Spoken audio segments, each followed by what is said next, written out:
Hi, I'm Bree Despain, the young adult author of the Dark Divine series. My essay for The Girl Who Was on Fire is called Community in the Face of Tyranny: How a Boy with a Loaf of Bread and a Girl with a Bow Toppled an Entire Nation. Here's an excerpt. One of President Snow's greatest mistakes, the one that led to the downfall of the Capitol, was his lack of attention to District 12. It seems as though the Capitol started out equally stringent in each of the districts. Katniss's mother occasionally refers to much darker days in the past, but over time it became lax in 12.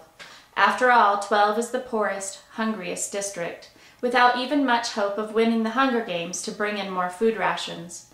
The poorer citizens in that district are relegated to the seam, where they have almost nothing to look forward to other than living and dying in the mines.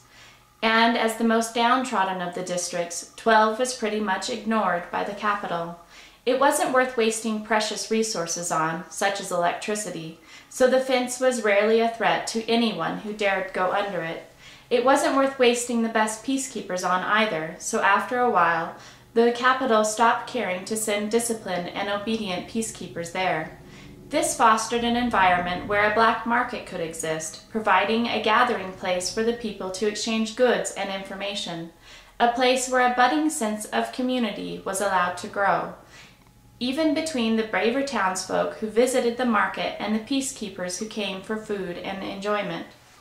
At the beginning of the Hunger Games, most people in 12 are still too afraid to take advantage of the lapses of the Capitol's judgment concerning their district. But out of this negligent environment comes an unlikely heroine named Katniss Everdeen, a girl with an uncanny and often unwitting ability to create a sense of community wherever she goes. Originally, when I looked back at the text of the first Hunger Games book, I was tempted to say that the first act of community in the novel, after Katniss's father died, that helped Katniss become the kind of person she was before she was even reaped for the Hunger Games, was when she formed a hunting alliance with Gale. Instead of fending for themselves, they worked together to share the burden of feeding their loved ones. The glue of mutual need bonded them together, and they created not only a community, giving among each other, but the strongest form of community that exists, a family. But what dawned on me after rereading all three books in the trilogy again was that the first act of community in the face of tyranny, that was the catalyst for who Katniss became as a person, was an act of community she was a recipient of, rather than the creator of. It was the incident involving the boy with the bread.